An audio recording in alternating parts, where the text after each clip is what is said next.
Terima kasih saya ucapkan kepada Tuan Pengerusi Acara, Tuan Imam, Barisan Imam, Tuan Pengerusi Masjid, Barisan Jawatankuasa Hulu Balang, Kepimpinan Masjid, pemimpin-pemimpin tempatan di semua peringkat yang berkesempatan hadir, ketua-ketua lorong, pengurusi penggerak muslimah masjid, semualah kan yang ada pangkat dalam masjid ni, tuan-tuan dan puan-puan yang dirahmati Allah sekalian. Syukur kepada Allah Subhanahu Wa Taala kerana dengan limpah dan izinnya dapat kita bersama-sama berada di dalam majlis ilmu. Macam tak percaya, malam ni saya berceramah di salah satu sungai yang tak boleh mandi. 3 sungai yang tak boleh mandi. Pertama Sungai Buloh, kedua Sungai Lombing, yang ketiga Sungai Bosing. 3 tak boleh mandi. Melantun kalau kita tuju. Tapi alhamdulillah semua mandi-mandi lah kau. Alhamdulillah. Malam ini kita syukur sangat sebab berjaya berada di dalam majlis ilmu yang mana Nabi sebut barang siapa yang mengikuti jalan-jalan ke majlis ilmu maka Allah akan anugerahkan kepadanya jalan-jalan ke syurga. Amin. Hashtag pergi syurga balik hari. Begitu juga disebutkan barang siapa yang datang majlis ilmu ini, malaikat akan mengembangkan sayapnya sebagai tanda relanya atas usaha orang nak datang majlis ilmu. Maknanya bukan senang nak datang, kan? Bukan senang. Ada orang tadi dia dah datang, dia dengar pengumuman ada ceramah, dia dia balik. Ada. Sebab dia mungkin ada hal lah, kan? Ada orang tu dia nak datang sangat, dia nampak banner dia nak datang, rupa-rupanya ceramah tu semalam. Terlepeh pula dia. Ingat hari ni, semalam rupanya, contoh. Ada orang tu dia nak datang sangat, tiba-tiba ada orang datang rumah. Masa ni lah tetamu nak datang rumah, dia kena layan pula. Jadi macam-macam. Jadi mana yang datang ni dah terpilih lah tu, kan? Alhamdulillah. Malam ini kita memilih tajuk yang sangat menarik, iaitu mencontohi akhlak Rasulullah sallallahu alaihi wasallam dalam berkeluarga. Sebab apa? Disebutkan di dalam Al-Quran, di dalam surah Al-Ahzab yang mana Allah Ta'ala sebut laqad kana lakum fi rasulillahi uswatun hasanah liman kana yarjullaha wal yawmal akhir wa zakarullaha katsira. Subhanallahul azim. Pada diri Rasulullah itu terdapatnya satu uswatun hasanah, contoh ikutan terbaik. Dia tak sebut macam baik, dia tak sebut bajet-bajet baik, tak. Dia tak sebut nombor 2 baik, antara yang terbaik. Tak, memang yang terbaik. Uswatun hasanah, contoh ikutan terbaik. Dia tak sebut dah yang lain.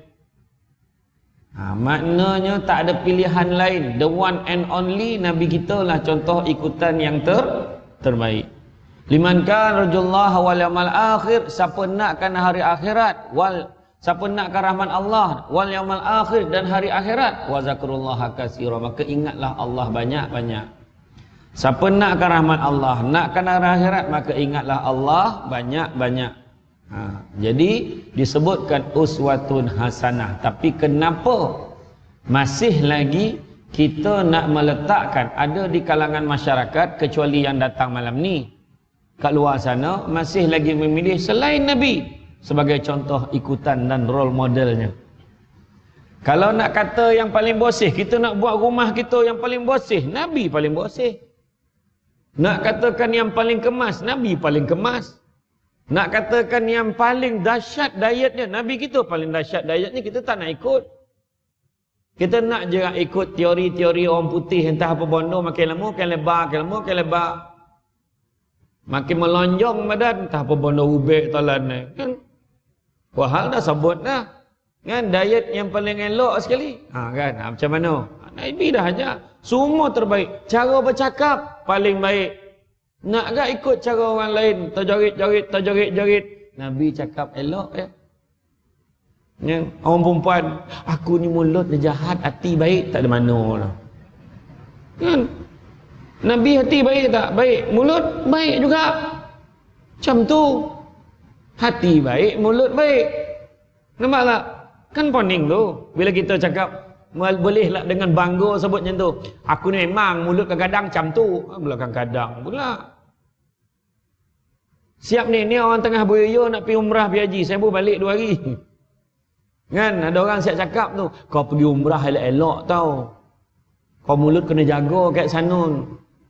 Dengan cakap ni kau bukan. Habis kat Sungai Buloh ni tak apa. Seolah-olah Allah Ta'ala ada kat sana je. Tak, benda ni benda betul, benda ni berlaku. Ada seorang hamba Allah ni bergaduh dengan kakaknya. Bertahun-tahun tak baik, 2 beradik perempuan ni tak baik. Lepas tu 2-3 hari sebelum nak pergi umrah, menangis-nangis jumpa akak minta maaf. Aku banyak salah dengan kau, Kak. Minta maaf, Kak. Banyak dosa aku, Kak. Sakit hati kau. Rupa nak pergi umrah. Tak apalah, janji dah baik. Balik pada umrah ni maki akak tu balik. Oh, salah. Sewel punya Kak. Adik itu. Akak okey, adik itu. Akak dah lah, saya dah lama maafkan dia dah. Nampak tak perangai? Bukan orang Sungai Buloh. Orang Sungai Buloh okey, tempat lain. Jangan isaknya pandang saya macam tu, marah lah. Terasul lah kan? Jadi, dah tahu contoh ikutan terbaik, tak heran ke kita tiba-tiba ada seorang budak perempuan yang dapat pendidikan agama, belajar di universiti, bertudung. Boleh pula menyalakan lilin, dia nak sama-sama nak mati, berkabung, nak mati macam artis Korea yang mati bunuh diri. Dah lah dia artis Korea, bukan Islam pula tu, dah bunuh diri pula tu, kau nak mati macam dia, apa pasal? Sama lah dia berkabung menyala lilin, apa hal? Lepas tu kena tegur kat mufti wilayah, tak boleh benda tu. Benda ni memabitkan akidah, bagai. Apa dia jawab? Dia tahu apa? Dia sound lah mufti tu balik. Si baik mufti wilayah, bolehlah kau cakap macam tu. Kau dapik lah orang lain yang menyabat kau tengok macam mana. Kan? Bayangkan tu. Dah beritahu tu sebab apa? Sebab kita ni gemar menyebut sesuatu tapi tak buat apa yang kita sebut. Cuba tengok. Manusia selalu sebut 3 perkara tapi buat 3 perkara. Apa dia? Itu sebab kita sebut tadi, siapa nakkan rahmat Allah, nakkan hari akhirat, maka ingatlah Allah banyak-banyak. Nak sebut ingat, suruh ingat ya, bukan suruh apa pun. Suruh ingat. Wa zakarullaha katsiran, tu yang buat zikir tu. Tu yang kita buat tahlil arwah tu kejap-kejap bawa rabut, panah kat whiteboard ha. Bawa rabut nak kenduri.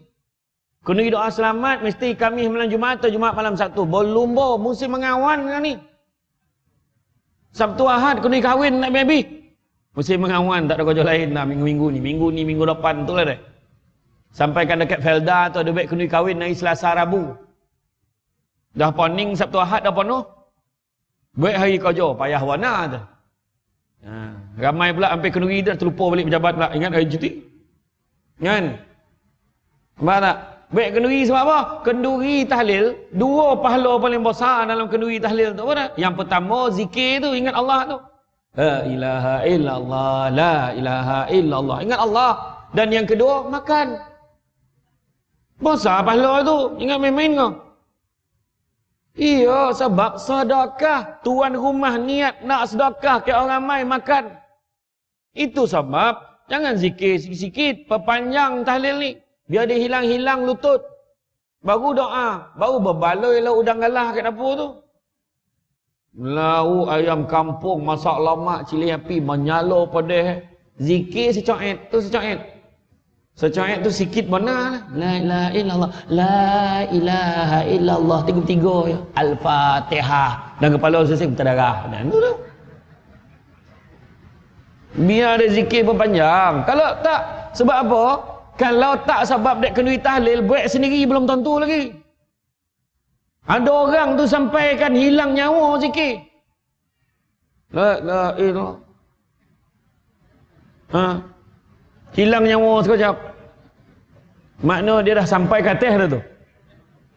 Lepas tu topuk ke imam. La ilaha illallah, sadar dia balik. Makna sampai balik nyawa. Okey lah tu. Bukan senang nak dapat tahap tu tuan-tuan. Kan? Jadi makna kata jangan dengar cakap orang tu. Ni tahlil-tahlil zaman Nabi tak buat. Memang betul tapi zikir tu Nabi suruh. Ingat Allah banyak-banyak. Zikirlah wa zakurullaha katsiran, dalam Quran pun sebut ingat Allah banyak-banyak. Nah, tu yang penting tu bila kita ibadah, niat tu penting. La ilaha illallah, la ilaha illallah. Biar makna tu sampai. Tak ada Tuhan disembah melainkan Allah. Tak ada Tuhan disembah melainkan Allah. Dalam hati. La ilaha illallah. Ni dalam hati. La ilaha illallah. Imam ni Allah. Kenapalah imam ni pula buat tahlil malam ni. La ilaha illallah. Dalam hati macam tu. Gila tu lain kali kita jangan lantik dia jadi imam ni dah. La ilaha illallah. Tu semua tu. Zikir panjang marah.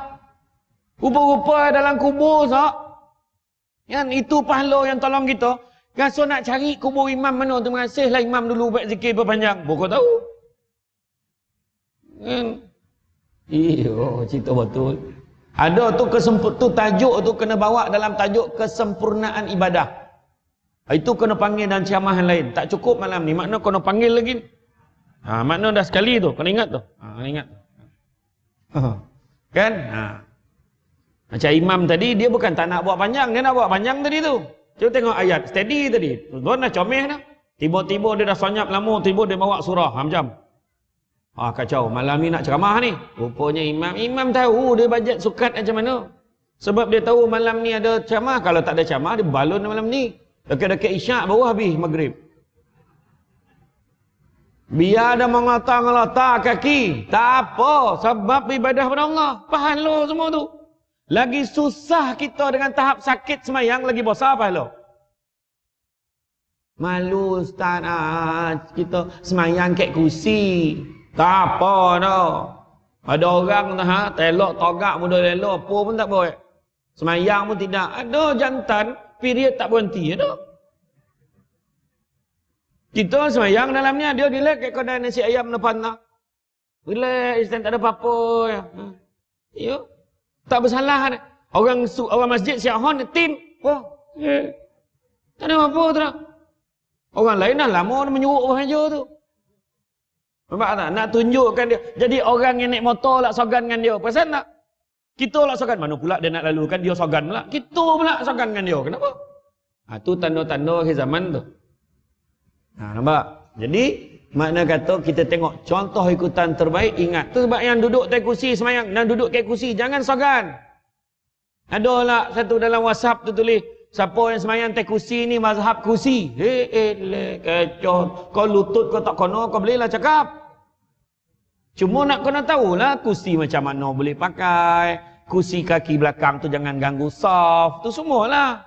Jaga. Janganlah jangan rumah sofa bawa. Tu yo. Kan semayang kat rumah seorang tak apalah. Kan ni semayang jemaah. Jadi balik kita kepada akhlak Rasulullah ni. Rasulullah sallallahu alaihi wasallam. Tu sebab kita tengok nabi kita ni kalau menyentuh hal kekeluargaan, nabi ada pesan 6 perkara nabi pesan. Apa pesanan nabi? Yang pertama, menjaga wanita dengan baik. Nabi pesan dah tu. Apa kata nabi? Mukmin yang paling sempurna imannya adalah yang paling baik akhlaknya di antara mereka.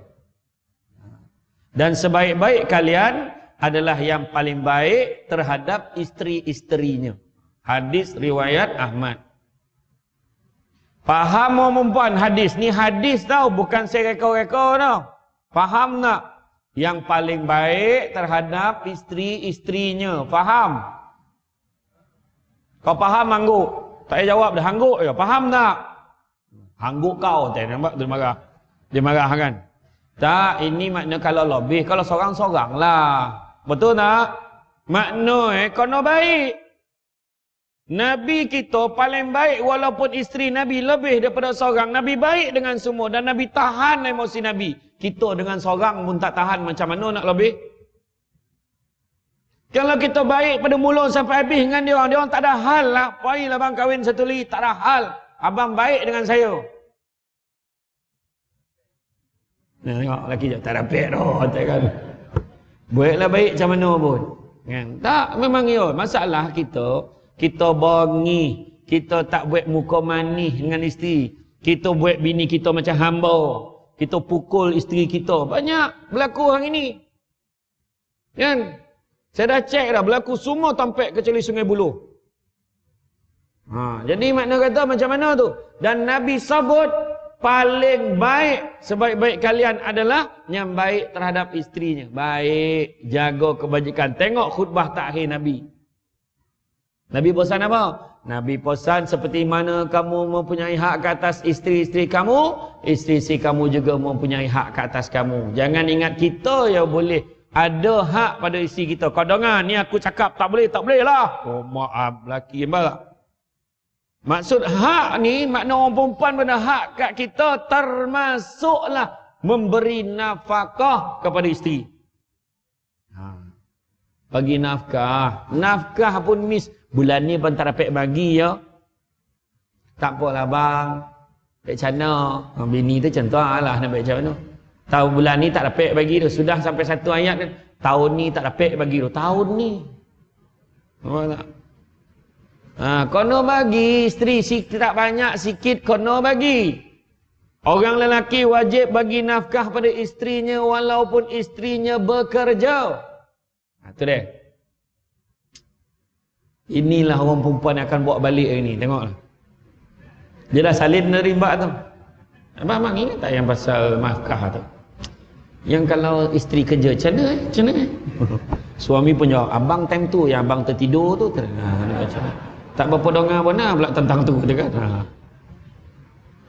Tapi maknanya nafkah tu kena ingat pula. Nafkah bukan hanya makanan, pakaian dan tempat tinggal.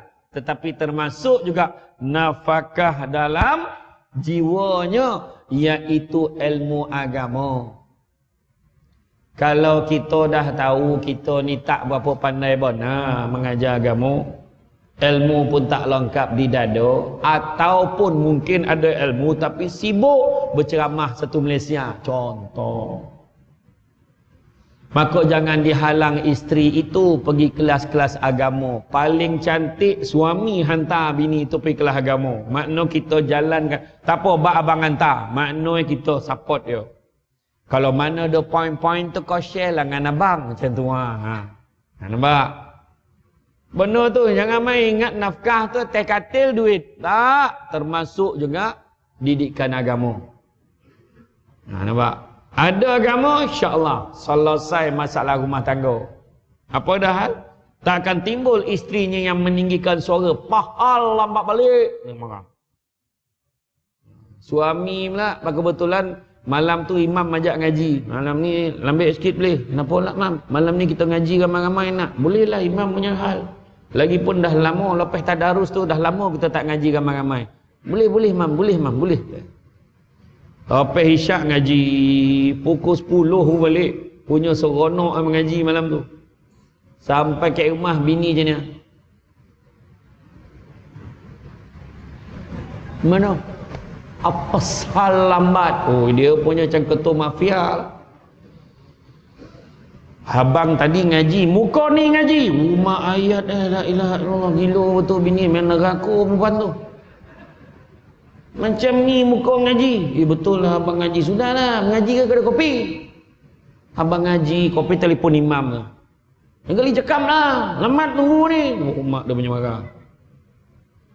Besok tu imam tanya lagi, seronok kan ngaji semalam? Malam ni ngaji lagi nak tak? Oh, tak dapat imam. Malam tadi dah kena sound man. Dia sound tepat pula tu, tak dapat dah. Malam ni tak dapat. Malam tu lepas maghrib bagi salam tu balik. Tak sampai tunggu doa dah. Lepas bagi salam tu balik sampai rumah. Assalamualaikum. Bini jawab, salam. Tak semayang kau? La ilaha illallah, tak semayang pula cakap. Kau tadi marah dan balik lambik dan balik copek pun kau marah. Apa mana satu kau nak? Poning ke balok? Bukan perempuan sini dan tempat lain. Kan? Yang kedua, pesanan Nabi, berbuat baik dengan keluarga. Nabi pesan sebaik-baik kalian adalah orang yang paling baik terhadap keluarganya. Dan aku adalah orang yang paling baik terhadap keluargaku. Hadis riwayat At-Tirmizi. Kita perasan atau tidak? Kadang-kadang ada sesetengah lelaki, dia rajin belanja kawan ni makan. Dia rajin bawa kawan ni, kita nak lepak mana tengah hari ni. Tetapi dengan keluarga Qadakut, dengan keluarga Qadamut, Qadakut campur Qamut, Qadamut. Dia belanja, hari ni aku pun table, hari ni aku pun table. Tapi kat rumah, tak ada duit, tak ada duit. Wah, hal nampak tadi dalam Facebook je ni. Dengan kawan-kawan ni macam ni kat meja makan tu. Abang tadi makan apa? Abang memang buat tu lepas tu bantu keluar. Bohong lah tu. Mak tak? Sedangkan sedekah yang paling baik adalah pada ahli keluarga kita. Nampak tak? Tu jangan lupa bungkui. Tanya isteri marin bukan main lagi. Semua sama. You suka makan apa? I suka makan pambalik. Sama lah. I gomah balik apa? Ni abang ni ada je. Abang suka kala apa? Dia tanya. Kan? Dia tanya bakal isteri dia tu. Kau suka kala apa? Suka sangat color pink. Sama lah dengan abang. Gila betul jantan pun suka pink. Punyalah nak bagi sama. Makanan sama, semua sama. Sampai masa dah nikah, semua lupa. Birthday bini lupa. Hadiah tak bagi. Dah lah, tak payahlah. Ni semua budaya-budaya orang kafir ni. Bumbui. Time bagi hadiah tu kafir je. Tak nak bagi hadiah, jangan tunggu hari lahir. Agak-agak nak balik je. Macam tu. Nabi balik rumah tak pernah tangan kosong. Mesti ada jajan. Adalah buah tangan untuk anak cucu dia. Mesti ada. Macam kan tengok ayah kita dulu. Sebenarnya ikut sunnah Nabi. Macam tengok orang tua dulu. Balik tak pernah kosong. Mesti ada pisang. Paling tidak biskut azan tu. Yang koreh tu kan. Cocah dengan kopi. Oh mak sedap. Ya. Bawa lah apa. At least. Jangan bawa yang mahal. Contoh kalau musim buah. Buatlah durian.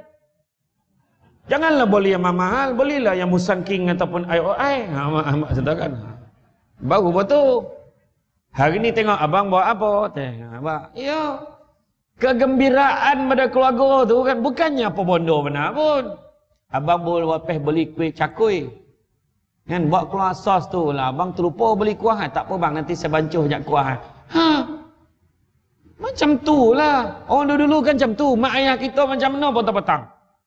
Sebenarnya sadap biskut tu lah. Biskut Mary tu kan. Cacah-cacah kunyah geruk. La ilaha illallah. Bukannya sekarang. Sampai berkilo kau menelan Pizza Hut tu tak sadap kan dah.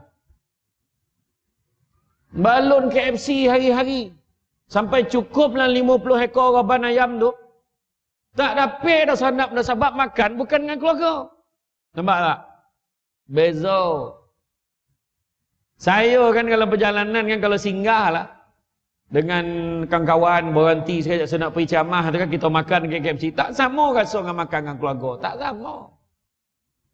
Tu sebab ayah dulu kadang dia makan sikit dia. Sebab dia sebenarnya walaupun dia tak tunjuk muka. Mak ayah dulu mana tunjuk kasih sayang dia.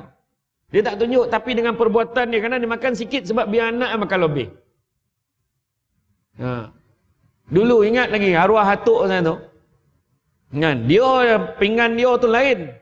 Dengan dulang dia tu ke atas meja tu lain. Kita cucu-cucu bawah. Lepas tu bila dia dah habis makan tu kita semua tinggal waktu tu saji tu. Dia tak lauk lebih lagi. Kadang dia makan sikit dia tinggalkan. Memang dia niat tinggalkan untuk cucu dia. Itu. Mak tak? Kan? Buat baik dengan ahli keluarga kita. Dengan perempuan kat pejabat. Terlentok-lentok macam nak tumbang. You ni kenapa? Apa masalah you? Cuci tengah air. Kan I sentiasa ada di sisi you. Alah berak lah. Dengan bini ni. Bang, paning kepala. Apa masalah kau? Sikit-sikit masalah. Pijak akang lah. Ilah nak ada pijak bini. Nampak tak? Bono ni berlaku. Kayak semua tampek. Sungai Buloh tak ada. Tampek lain ni. Paning lah. Puas masalah. Tentulah. Tu tengok balik standard kita macam mana. Tu sebab tak payah nak bercinta sebelum kahwin. Baru dia ada thrill. Bercinta malam pertama tu start percintaan. Ya. Saya dulu siap beritahu. Macam mana sebelum kita nak kahwin. Pertama jangan cari suami, jangan cari isteri. Tapi carilah ayah untuk anak-anak kita. Carilah isteri untuk anak-anak kita. Macam tu. Ibu untuk anak-anak kita. Dia layak tak jadi ibu. Jadi nak uji dia tu bakal isteri tu bawa. Jangan bawa pergi rumah pak saudara yang anak kocik-kocik lagi. Yang baby-baby tu tak mencabar. Memanglah dia cakap, ya Allah comelnya baby ni. Menyampah tu tengok. Lepas tu yang bakal tu, you suka baby ke? Memang dah lama suka baby. Yang laki tu, tak salah I pilih you. Pak saudara, nak muntah. Bawa ke rumah pak saudara yang anak-anak tu tak tidur diam. Berlari tu serap, la ilaha budak ni zu ke apa ni tu dah. Lepas tu bab dia langgar budak tu, buk, la ilaha illallah. Dah terkonon, biarlah budak. Okey tu. Bab berdarah, sikit aja ni. Berdarah pun sabar lah tu. Ini baru konon sikit, bab si baik rumah kau. Tu tak ada tu dah. Nampak? Iya, apa benda kan? Itu sebab kadang-kadang keluarga ni dia saja. Ingat tak orang dulu bawa lah dia datang rumah dulu, kenal dulu dengan mak abah ke ni. Masa tu mak saja masak apa-apa deh. Kena kawan dia memang gama mak makan sama macam kita. Mak ada lumur lado dalam kali tu. Tahu lumur? Tahu betul pasal ni 9 dia memang sogong-sogong gam lado taklah. Kawan tu makan dah menyala merah muka kawan. Masuk hospital baru tahu kawan tu buasir sembalit semua tu. Kan? Tapi kadang nak tengok akhlak dia tu. Pakcik pedas lah pakcik. Ya ke pedas sangat ke? Saya tak tahan pedas sebenarnya. Okey, minum. Nampak dia mengaku. Okeylah. Nak tengok budak ni perangai macam mana. Tok bolong kahwin bukan main baik lagi. Bukan menunduk depan orang tu, menyarap. Baik budak ni. Lepas tu dia minum. Sondap betul air ni makcik. Ya Allah, nak air bersih tangan tu habis minum Ya Allah, ya ke makcik? Baru air bersih tangan dah sondap belum air botol lagi. Mak gila betul. Punya lah kan. Lepas tu makcik, saya nak tanya sikit boleh? Tanyalah nak, apa ceritanya? Zuhur dah masuk belum? Ya Allah, Akbar baik betul budak ni. Pukul 10 dah tanya. Nak, itu semua tu bahaya betul lah kan. Dia orang tua dulu dah tahu cara nak uji tu. Saja dia buat pinggan tu jauh tengok macam mana akhlak dia. Contohlah macam ni kan, dia duduk. Lauk tu saja letak jauh. Dekat dia tu nasi je. Saja nak tengok budak ni macam mana. Macam ni bangun lah. Memang tolak bakar.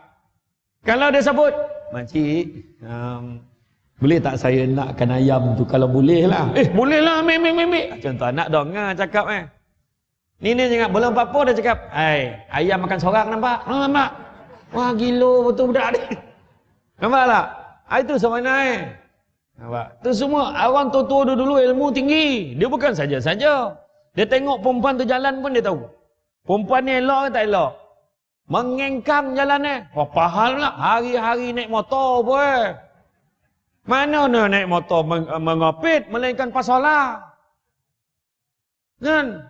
Mengangkangnya, motorbike lah bawa itu. Macam mana? Apa ni kepala? Lepas tu, apa hal abah tengok jalan, mengangkang jalan ni? Bah, dia memang bikers. Oh, abah tahulah. Tu semua nak tahu tu. Orang tua tu semua tengok Lepas tu bila orang kat dapur kan, semua kat dapur. Makcik dia kata, tak apa, duduk je depan ni, tak apa. Nak tengok dia ikut tak? Yelah, saya tunggu kat depan. Kau ngajar tu budak ni. Orang saja nak tengok dia datang. Tak apa makcik, saya dah biasa. Tak apa, jom kita pergi dapur. Beria budak tu. Mana kuali tu bilik air tu nak senyah. Nampak? Cara nampak? Tu kedua, maknanya buat yang terbaik. Nabi pesan, sebaik-baik kalian adalah orang yang paling baik terhadap keluarganya. Dan sesungguhnya aku paling baik terhadap keluargaku. Dan memang uswatun hasanah, contoh ikutan terbaik. Tentu terbaik. Kita nampak seorang menolong orang perempuan tua melintas jalan. Kita cakap dia baik tak? Baik, tapi jangan risau. Nabi kita lagi baik. Kita nampak orang tu tolong, sedekah, ya Allahu Akbar. Sedekah sampai jadi masjid. Kan, sekarang kat Soman, heboh Masjid Senayan. Baik tak orang tu? Baik. Tapi Nabi kita lagi baik. Confirm. Kan? Kita nampak ada orang sanggup sumbangan, bantu orang susah ni. Zerap, dia bagi 100,000. Contoh, baiknya dia. Baik tak? Baik. Tapi Nabi kita tetap lebih baik. Macam mana pun lah. Jadi makna kata memang nak kena ikut. Dan alangkah bahagianya dia dunia akhirat. Kalau boleh kebaikan yang dia buat itu niat sebab nak ikut Nabi. Yang ketiga, Nabi pesan apa? Jadi pemimpin yang bertanggungjawab. Nabi sebut apa? Lelaki-lelaki, yakni suami. Nabi sebut. kan, adalah pemimpin bagi keluarganya, dan kelak dia akan ditanya, akan diminta dipertanggungjawabkan tentang mereka. Nampak? Maknanya sebagai ketua lelaki, dia tak sebut perempuan-perempuan, sebut lelaki-lelaki. Bertanggungjawab sebagai seorang pemimpin terhadap keluarganya. Jadi kita akan ditanya. Tu sebab akhirat besok lagi larau. Hadis ni adalah hadis riwayat Al-Bukhari. Lagi larau, nampak bini lagi, nampak anak lagi, sebab kita ada tanggungjawab terhadap dia orang, dan mungkin ada tanggungjawab yang tak selesai atas dunia dan anak-anak kita tuntut. Jangan main-main. Nampak senang, tak, susah orang. Tu sebab ada orang sampai sanggup tak kahwin. Sanggup tak kahwin sebab dia nak jaga mak dengan adik-adik dia, ada? Tetapi yalah, dah ada hukum-hukum kahwin ni ada. Ada hukum kahwin tu wajib, ada hukum kahwin tu haram, ada juga. Kan? Ada. Yang haram tu dia tak mampu. Tapi kalau kahwin boleh jadi menyusahkan orang. Tak mampu ni macam-macam tak mampu. Termasuklah dia dari segi duit, senapang patah, macam-macam. Macam-macam. Yang faham-faham, tak faham sudah. Kemudian begitu juga dari hukum wajib. Dia memang dah ada duit, dah ada kemampuan, tapi dia memang nampak perempuan geram. Nampak perempuan geram, bahaya. Wajib kahwin. Dah geram tengok perempuan tu, kahwinlah. Tapi sebaik-baiknya ikut Nabi. Adalah garis panduan. Kemudian keempat, Nabi pesan menjaga hak mereka yang lemah. Nabi sebut, sabda Nabi, aku ingatkan kepada kalian tentang hak dua orang yang lemah, iaitu anak yatim dan perempuan. Hadis riwayat Imam Ahmad, Ibnu Majah dan Al-Hakim. Makna anak yatim dengan perempuan, jaga. Perempuan ni tak kira adik perempuan, anak saudara perempuan, kalau tak ada waris lain melainkan kita. Mak saudara, kadang-kadang mak saudara tu tak ada waris lain, kita sesatu lelaki. Tu sebab lelaki banyak roblok. Akhirat besok lelaki nak masuk syurga, macam-macam soalan tanya. Perempuan mana ada? Tak ada. Senang baik tu.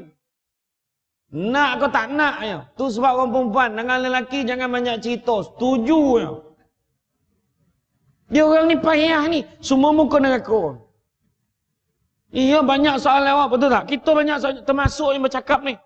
Ni kau dah jaga belum hak mak kau yang ni kau jaga belum, anak kau, anak perempuan kau, ni hak adik kau, adik perempuan kau macam mana, ni hak mak saudara, semua kena tanya. Dah lah tu, dia dah lah sebagai ketua keluarga, 8 jawatan dalam kampung tu. Pengurusi KRT dia, ketua kampung dia, ketua lorong dia, HM Sajid dia, satu bondo pun tak menurih kerja. Tu tak menurih. Makna tak boleh buat kerja elok-elok. Macam mana? Kalau tak boleh buat kerja, susahlah jawab sebab semua akan ditanya. Semua akan ditanya. Tak kisahlah jawatan tu. Tu sebab orang kita ni pula penyakit bila ada jawatan, dia gemar cakap apa? Aku ni AJK biasa-biasa je. Jangan sebut-sebut AJK biasa-biasa. Semua AJK tu dia tak kena jawab Jadi lagi baiklah kalau ada jawatan, baik tanya. Imam, saya ni contohlah di AJK masjid. Imam, saya sebagai AJK, apa kerja saya? Bagilah kerja sikit. Macam tu tanya. Ini kau tak baik kerja ke? Aku AJK biasa-biasa je. Kalau pengurusi lain lah. Nampak? Bendahari setiausaha dia yang buat kerja. Aku tak payah ada. Ambil gambar je. Nampak pakai baju sama tu je. Kata. Jangan. Jangan. Semua kena tanya. Kan? Kelima, Nabi pesan menjaga adab dan perilaku. Nabi sebut, banyak perempuan menemui isteri-isteri Muhammad untuk mengadukan perlakuan suami mereka. Suami-suami seperti itu bukanlah orang-orang terbaik. Saya ulang balik. Banyak perempuan menemui isteri-isteri Muhammad. Makna ramai perempuan jumpa isteri Nabi mengadu tentang suami-suami dia. Kan? Nak tanya pandangan. Maka suami-suami seperti itu bukanlah orang-orang yang terbaik. Hadis riwayat Abu Daud, Ibnu Majah, Al-Darimi, Ibnu Hibban dan Al-Hakim. Jadi dulu nak mengadu itulah tompek macam sekarang kita dah ada unit runding cara dan kaunseling pejabat agama. Itu tak ada masalah. Orang perempuan pergi sana nak mengadu tak berdosa dah. Tak ada masalah. Pergilah ngadu. Yang ada masalah mengadu ke jiran sebelah, tu masalah. Kau tak tahu kau tu lelaki dan ni Allah mampus lagi baik. Jangan. Tak berguna punya jantan. Jangan. Kan? Sebab Nabi sebut orang perempuan nak masuk syurga. Nabi sebut. Nabi pesan apa? Jaga 4 perkara. Yang pertama, jaga apa? Jaga solat. Kedua, jaga puasa. Ketiga, jaga maruah diri, maruah suami. Dan keempat, taat perintah suami. Kalau jaga keempat-empatnya, Nabi berkata, maka masuklah ke dalam syurga, mengikut mana-mana pintu, mengikut pilihan hati kamu. Nampak orang perempuan siap boleh pilih pintu. Orang lelaki mana boleh pilih pintu, tapi masuk untung. Okey. Kemudian yang keenam, Nabi pesan, berimanlah kepada Allah. Dalam satu hadis Nabi sebut, barang siapa beriman kepada Allah Subhanahu Wa Taala dan hari akhir, hendaklah ia tidak mengganggu tetangganya. Maknanya jaga jiran dia. Jagalah pesanku tentang kaum perempuan agar mereka diperlakukan dengan baik. Nampak? Perlakukan orang perempuan ini dengan baik. Sebab mereka diciptakan dari tulang rusuk yang bengkok. Tulang rusuk yang paling bengkok adalah yang paling atas. Jika engkau berusaha meluruskannya, tulang itu akan patah. Jika engkau membiarkannya, tulang itu tetap bengkok. Oleh kerana itu, jagalah pesanku tentang kaum perempuan agar mereka diperlakukan dengan baik. Hadis riwayat Bukhari dan Muslim. Makna orang perempuan ni memang macam tu agama. Dia bengkok tu, kita jangan nak luruskan. Kau ikut aku, tak dapat dah. Orang lelaki kena sesuaikan dengan kebengkokan dia tu. Faham? Kalau kita cuba luruskan dia, tu yang jadi patah tu, bergaduh dah. Jangan. Jadi orang perempuan memang macam tu. Macam mana pun lah. Bila dia, contoh pergi tempat makan. Perangai orang perempuan ni. Contoh. Jomlah makan kat luar. Ya ke bang, bestnya. No. Dalam kereta suami tanya, kau nak makan kat mana? Ikut abang lah. Lah, Eden dah ajak makan luar, kau pilih lah nak makan kat mana. Bergaduh tu. Cakap lah. Tak tahu, ikut abang lah. Tak tahulah, ikut abang. Ayolah. Bawa pergi kedai tom yum kat Simpang 3 tu. Berhenti. Muka tak elok turun ni. Order lah. Syik sini. Tadi kau cakap ikut Dan. Nampak tak? Tapi memang tu perangai. Nak buat macam mana? Macam mana nak sesuaikan dia? Kita lah sesuai. Abang kan, kalau ikut abang nak bawa kat kedai tom yum Simpang 3, nanti kau cakap asyik kat situ, macam mana? Macam mana Makan nasi nak? Tak biasa lah. Kita makan yang western lah bang. Okey. Kita makan apa? Kita makan ayam goreng tu nak? Ayam goreng yang kat tepi Simpang 3 tu pula. Yang satu lagi. Kembang ni sisik tepi jalan. Hai, memang tengah jalan tak ada kedai, semua tepi jalan. Kau apa masalah kau? Abang ni. Orang cakap betul-betul. Bergurau. Nampak tak? Bergurau. Jadi sesuai. Okey, sekarang macam mana? Cuba cakap. Mak, kita makan pizza boleh tak? Sayang punya pasal. Malam ni kita makan pizza. Okey. Macam tu. Makna kita sesuaikan diri kita kan dia. Sabarlah. Bukan 24 jam kita nak bermanja-manja kan dia. Ada seorang lelaki ni. Seorang lelaki ni kisah benar ni. Seorang lelaki ni kata, kau jadi perempuan senang. Kau tengok aku ni. Ponek cik kau duduk rumah. Kalau aku lah boleh jadi perempuan, aku nak jadi perempuan. Dia sound macam tu. Malam tu dengan izin Allah, jadi dia perempuan, bini jadi suami. Besok pagi dia bangun awal, dia kena kojut anak semua pergi sekolah, dia kena kojut suami, bang bangun bang pergi kerja, dia semain subuh. Lepas tu dia basuh apa semua. Kemudian dia cari barang-barang nak masak, tengah hari masak, umak ponek Lepas tu dia basuh kain, lepas tu tengah hari sidai kain, lepas tu laki balik dia hidang makan. Bila laki dah makan dia basuh pinggan. Potang tu pula, kejap lagi laki nak balik, nama terdarah apa pula potang ni, masak pula untuk goreng pisang potang, kopok leko ketagih nama. Dah siap boiler air kopi, dah buat air kopi lah potang tu. Kan dah lepas potang tu pula, fikir pula malam kan nak makan apa? Bukan goreng ayam pula, goreng telur, masak sayur campur, ikut kegemaran tokak dia. Lepas maghrib tu dah semayang sama-sama, lepas tu makan sama-sama, dah habis makan, laki tengok TV. Lepas tu baca surat khabar yang dia kat dapur lagi komen-komen. Lepas tu lipik kain pula. Lepas lipik kain, Cerita tu bersambung lepas azan. Macam tu.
Jadi lepas pada tu dia dah masak, dia dah siapkan potang, bagi lelaki minum, bagi lelaki makan. Masak malam tu lah dia dah masak, bagi makan malam pula. Dah habis makan malam, semua orang tengok TV sampai tolong-tolong lah. Anak buat homework, dia masih lagi kat dapur menyelesaikan yang kat dapur tu.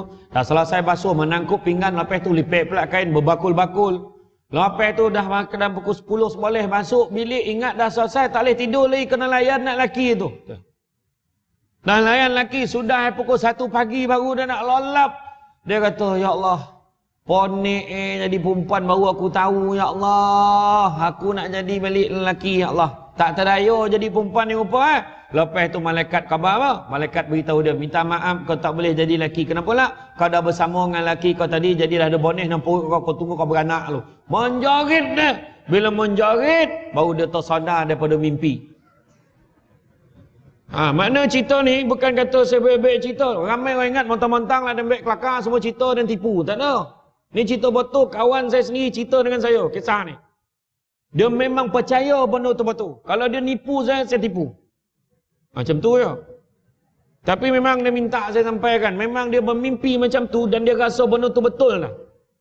Lepas dia berjaga daripada pagi subuh dan menjerit, dia ingat dia dah jadi perempuan, dia menjerit dia terjaga. Esok tu dia ambil cuti 3 hari tolong bini kat rumah. Baru dia tahu azab jadi perempuan kat rumah. Nak-nak pula perempuan dia bekerja. Sian, dah lah kerja. Balik ponik, dah lah dia tolong bayar bil sama. Kan separuh-separuh. Sampai itu balik melayan laki lagi, masak lagi. Lepas itu banyaklah ceradak orang tua tu makan kedai tak nak. Naknya lah, nak lauknya nak ayam Belanda. Gila kau turun-turun. Ayam Belanda minta lah. Macam abang cakap, abang nak lauk apa? Teragak makan landak, gila orang turun ni landak minta eh. Mana cari landak, kan? Contoh. Kan? Cuba tanya, abang suka lauk apa? Abang nak makan apa? Abang teragak nak makan nasi kerabu. Si daging, lopak teka, sagopa. Macam tu. Makan, lauk-lauk Kelantan. Makan. Tak ada habis. Malam ni juga saya apa? Tak erti pula aku cakap tu. Itu memang slow sikit lah kan. Tak apalah. Kan nak masak, mencakap je nak lauk apa, insya-Allah. Abang nak rasa nak makan Maggi, masak. Nak asam laksa ke, tom yum ke, mencakap je. Cakap je. You want coffee, tea or me? Oh, mak ai. Tak terdaya lelaki, gila tu soalan ni tu kan. Jadi makna kata keenam pesanan Nabi tu tadi kita buat. Ya, terutamanya orang lelaki. Bukan kata nak bagi tahu orang perempuan ni maka dia relax. Tak. Orang perempuan ni dah hana peranan dan tanggungjawab dia. Syurga orang perempuan yang dah kahwin tetap suami. Semalam ada seorang tanya soalan dekat saya. Emak ayah dia suruh dia bercerai dengan laki dia. Sebab laki dia tak bekerja. Sebab lelaki dia tak boleh bagi nafkah kat dia. Dia suruh cerai. Jadi saya tanya, kamu boleh sabar lagi dengan suami kamu ke tidak? Dia kata boleh. Kalau boleh, peduli anak mak abah tu. Sebab bila kau dah kahwin, suami kau tu nombor satu. Saya cakap. Tapi kalau setahap suami tu dah tak boleh nak, baru mengadu ke pejabat agama. Saya cakap. Jangan benarkan mak ayah menyebabkan kita ni beruntuh rumah tangga. Mak ayah kena ingat. Bila anak-anak dah kahwin, kita ni jadi penasihat sahaja. Jangan campur tangan urusan rumah tangga. Akhirat besok bila berbangkit tak terdaya kita kat padang mahsyar. Kenapa kau bercerai dulu? Kau tak ada salah, tak ada apa, kenapa cerai? Amak suruh. Dia tunjuk amak. Apa ladan pula? Amak pula. Yang amak, laki saya. Semua kan lapihkan diri masa tu. Bagi nasihat, boleh. Ni pandangan abah. Kalau kau boleh sabar, kau sabarlah. Macam tu. Jangan kita menyucuk-nyucuk lagi pula. Jangan. Edan lagi dulu makan garam pada kau. Tahu tu. Sebab tu darah high tinggi. Kan? Tapi tolonglah. Ni pesan benar ni. Banyak betul. Bukan apa. Sogat tuan-tuan perempuan sekalian. Poilah mahkamah syariah dah. Hari-hari kes cerai. Tak apa benda kes saya. Bercerai. Talak 3 macam tu je. Tak ada salah, tak ada apa. Rasa-rasa marah sikit. Aku cerai kau talak 3. Lepas tu nyesal. Apa? Anak mengambil tak ramai. 8 orang anak. Allahu Akbar. Tu semua tu. Tolong jaga benda ni. Kan? Jadi, sikap Nabi Muhammad SAW. Kita nak mencontohi sikap Nabi Muhammad SAW dalam menjaga keluarga. Sikap Nabi Muhammad SAW dalam perkahwinan dan rumah tangga tidak mengambil kesempatan ke atas isteri dan tidak membawa pulang masalah dari luar ke rumah. Wajar dicontohi oleh kita pada hari ini. Nabi tak buat balik masalah. Kita sampai ke pintu tu muka dah macam ni. Jangan sesiapa baik hal lagi ni ya. Kau baik hal, kau siap kau. Semua dah macam tu. Jangan macam tu. Macam tu ke Omak Abun cakap. Kau nampak tu, rimau dah balik. Tengok Omak Abun. Rimau ke abang lelaki tu. Rimau dah balik. Jangan. Nampak? Jangan buat balik masalah. Nabi, lagi masalah dunia ni yang dia hadap, masalah umat ni lagi besar. Tapi Nabi balik, tetap Nabi senyum. Sampai satu tahap tu pernah sekali Nabi tu dah nak marah pun. Nabi bagi tahu Aisyah, wahai Aisyah, pejamkan matamu. Aisyah punya takut lah ni, apalah Rasulullah nak marah aku apa ni. Lepas tu Nabi peluk isteri dia. Nampak? Bila peluk tak jadi aku marah bila aku peluk kau wahai isteriku. Macam tu lah. Bila last peluk dia cakap. Dr. Fadilah Kamsah kata peluk bini panjang umur 4 saat. Tak mana dia dapat dan tak tahulah, tapi dia ulang apa dia cakap lah. Tapi yang pastinya peluk isteri sendiri. Peluk bini orang pendek umur. Kan, peluk bini kita, erat-erat peluk. Macam tu peluklah mana yang dapat ya. Macam tu yang dapat macam mana kau sihat bona dah tak apalah. Peluk. Kan? Jadi makna kata kita jangan bawa balik masalah. Kan? Al-Quran menyifatkan Rasulullah SAW sebagai uswatun hasanah. Seperti saya sebut tadi, contoh ikutan terbaik. Begitu banyak hadis yang meriwayatkan tentang kebaikan baginda terhadap ahli keluarga baginda. Kan? Di sebalik kesibukan sebagai pemimpin, baginda tidak pernah mengabaikan tanggungjawabnya sebagai ketua keluarga dan cuba membahagikan masanya sebaik-baiknya dengan isteri-isterinya. Nampak? Kita kadang-kadang dengan seorang pun tak boleh bagi masa. Macam mana? Sibuk. Dah lah balik lambat nak tengok bola pula. Bini tu baru nak ngadu. Bang, tadi kan. Sekarang lah balikkan cerita lah. Dah hal ni. Bak, sian. Bak tak? Apa yang tengok bola boleh lah. Hanya tunggu jangan tidur awal sangat. Abang balik awal malam ni. Sebab Liverpool main malam ni awal. Dia lawan pukul 8. InsyaAllah pukul 10.30 dah settle. Ayah nak bungkus apa? Cakap je. Teacher naik, tose. Cakap. Macam tu kan. Bawa balik. Lepas tu buka. Apa cerita? Bagi ruang. Bagi masa untuk isteri. Isteri biasa memang tidur lambat kadang-kadang. Dia tunggu suami dia balik. Ceritalah. Tak adalah bang. Tadi kan dekat rumah sebelah kan. Dia dah pakai dapur baru. Dia tak pakai dah dapur gas macam kita ni. Macam mana tu bang? Dia tekan satu bang, tiga-tiga nyala. Hui, macam mana tu? Mahal tu ya. Tak ada mahal pun bang. Boleh bayar installment. Bulan-bulan 200 je. Tak daya tu. Nanti abang kira dulu. InsyaAllah abang cuba. Doa lah banyak murah rezeki abang. Macam tu ya. Kita jangan cakap, tak dapat gila dah. Masak sama ya masak. 3 tungku menyala pergi bangang masak apa? Allah cakap kan, nampak tak? Jangan macam tu. Tak apa, nanti abang cari dapur tu. Kau ada kan. Tapi buat masa ni, sayang masak pakai dapur biasa pun sedap. Jangan risau. Alah abang. Okey, cuba ingat balik. Apa lauk yang saya masak semalam? Cuba ingat balik. Semalam. Malam pagi telur mata kebau. Okey. Tengah hari, telur sak kicap. Malam, telur dadar. Kalau kau telur, so telur-telur. Kau nak tungku banyak apa? Contoh lah kan. Kaji balik. Alah abang, dah ada tungku banyak, so pandai lah masak lauk lain. Yalah, kalau dah macam tu kau cakap, abang ikhtiarkan. Doa banyak. Lepas semayang, nampak? Ajar isi baik benda baik. Lepas semayang, jangan berhenti-berhenti doa murahkan rezeki. InsyaAllah, abang beli dapur. Jangankan 3 tungku. Dengan rumah-rumah sebelah menyala. Rumah abang melampau batu abang ni. Ya abang yang bergurau. Kita nak gurau masa bila dengan rumah kita lah bergurau. Gurau-gurau beranak. Bak. Iya kan. Iya saya tengok orang dulu. Apa dia kira orang dulu? Saya tanya orang lama ni. Dia beradik semua ke ramai? Sekarang ni ada 4 je. Tak nak lebih. Mengado. 4 je bang, 4. Saya tak nak dah sakit beranak. Tak nak, 4 je. Orang perempuan ingat tau. Nak tutup kilang bincang dengan pengurus. Sebab pengurus ni kalau dia jumpa tapak baru jangan main-main. Dia tidak melengah lagi tu, jangan main-main. Dia auto download tu.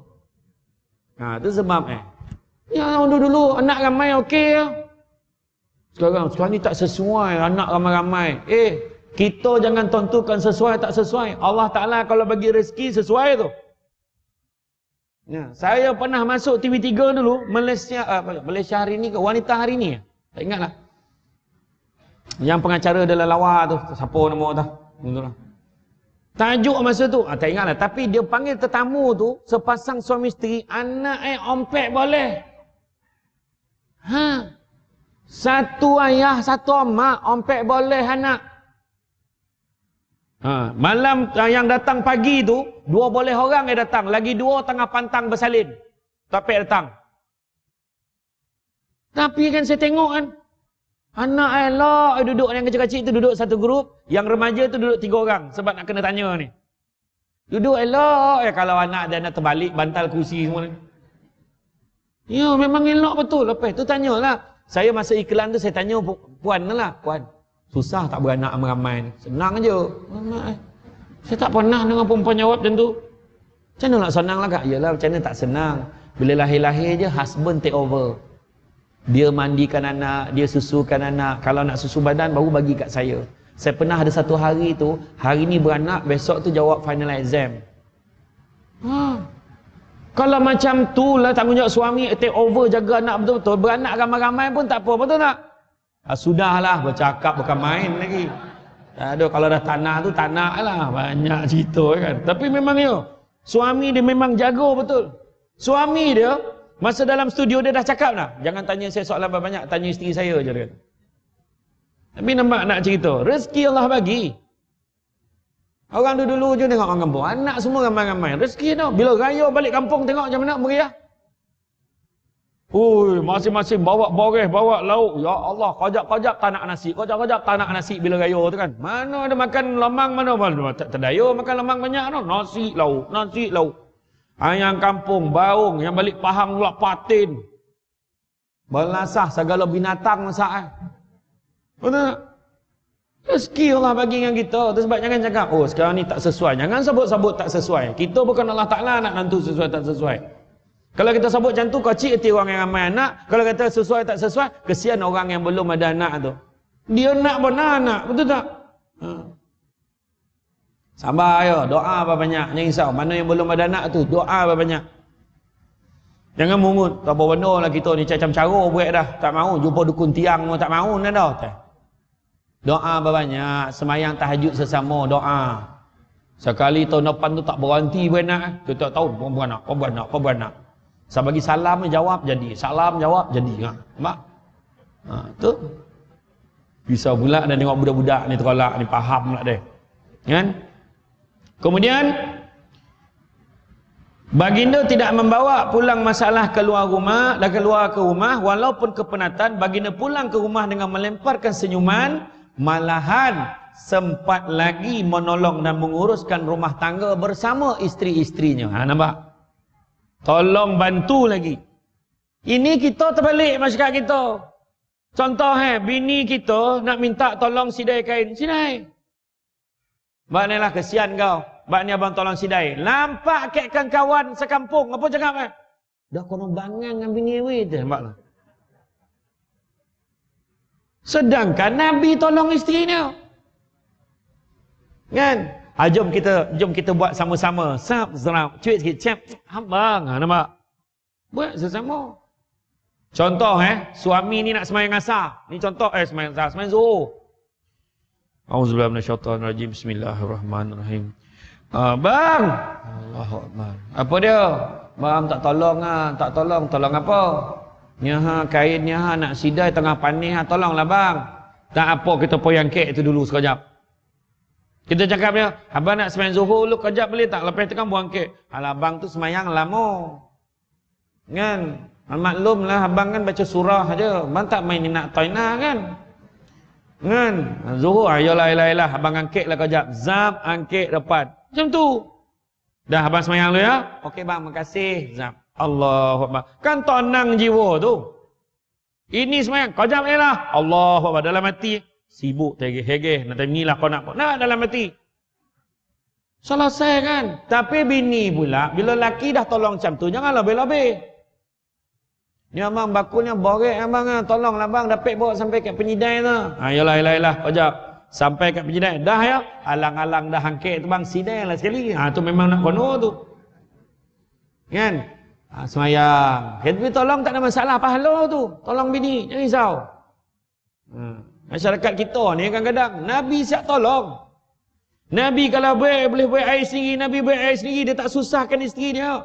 Tu sebab dengan isteri kita bukan arahan, minta tolong. Sayang, abang ni bukan tak nak buat air kopi sendiri ikut Nabi, tapi abang ni tak roti buat. Sayang, enggak buat yang paling baik sekali. Tolonglah sayang, pujaan hati abang. Abang bukan tak nak buat, bila abang buat abang berada di persimpangan dilema. Abang tak tahu yang mana garam, yang mana gula. Tu abang poning tu. Kan tiba-tiba masin kopi abang tak pernah buat dia orang. Yalah bang, kejap saya buat. Abang ni ada je kan. Salah kau abang nak manja dengan kau. Tak apa, manjalah lagi. Macam tu lah. Nampak? Ni saya ajar betul ni. Kan? Saya memang kena baik watak tu sikit. Sebab orang kita gambar drama. Setelah ku miliki, macam tu lebih kurang. Macam tu lah. Macam tu lah kan. Kemudian, sempat menolong dan menguruskan rumah tangga bersama isteri-isterinya. Baginda menunjukkan sifatnya sebagai ketua keluarga dengan tidak akan membiarkan isterinya menguruskan rumah sendirian tanpa pertolongannya. Nampak? Nabi takkan biarkan. Nampak isi? Main ni abang tolong sikit. Contoh kita nampak bini kita lipet kain. Orang perempuan takkan bagi kita lipet kain dengan dia sebab format lipatan kita tak sama. Dia melipet, kita menggulung. Memang capek settle. Jadi tak sama. Jadi dia punya lipet nak bawa baju pergi khusus untuk kita. Macam mana komen tu? Kita balik dah main puruk je, main sumek je. Dah tak muek nak beg tu. Lain. Itulah lebih isteri kita. Kan? Jadi makna kata, tolong dia kalau dah tahu tak boleh tolong lipet kain, duduk belakang dia. Yang main abang picit belakang. Abang. Bini itu abang ni, abang tak payah. Isteri pula, abang, saya tahu abang pun pernah, abang tak payah abang. Mak macam tu lah bini. Yang seorang, abang jangan sentuh saya. Lagi dahsyat. Apa pula salah ke nak tolong kau? Saya kan tak kenal abang tu. Picit-picit mulalah berubah hasrat itu. Abang tu masalah itu. Dia dah kenal lelaki tu. Micit dia tak lama dah mula berong dengan niat itu. Tu masalah tu. Kan? Bukan orang sini lah, tempat lain. Kan? Kemudian malah tanpa disuruh, baginda akan tetap akan melakukannya. Sebagai ketua keluarga, baginda juga tidak pernah mengambil kesempatan terhadap isterinya. Nampak? Contoh, isteri ada duit, isteri kaya. Contoh, isteri duit simpanan. Kau keluarkan duit kau sekarang. Duit kau tu biar aku jaga. Memang tak guna jantan tu. Kawan tu mengumpul daripada kecil. Nampak tak? Jangan ambil kesempatan. Walaupun isteri dah kumpul duit, jangan. Itu duit dia. Kita ni bagi duit dekat dia. Duit kau banyak, tak payahlah dan bagi lagi dah. Jangan, bagi. Kan? Dalam konteks, kalau kita tengok ketika Nabi mengahwini Siti Khadijah. Kan? Dia itu usahawan yang berjaya di Mekah pada ketika itu.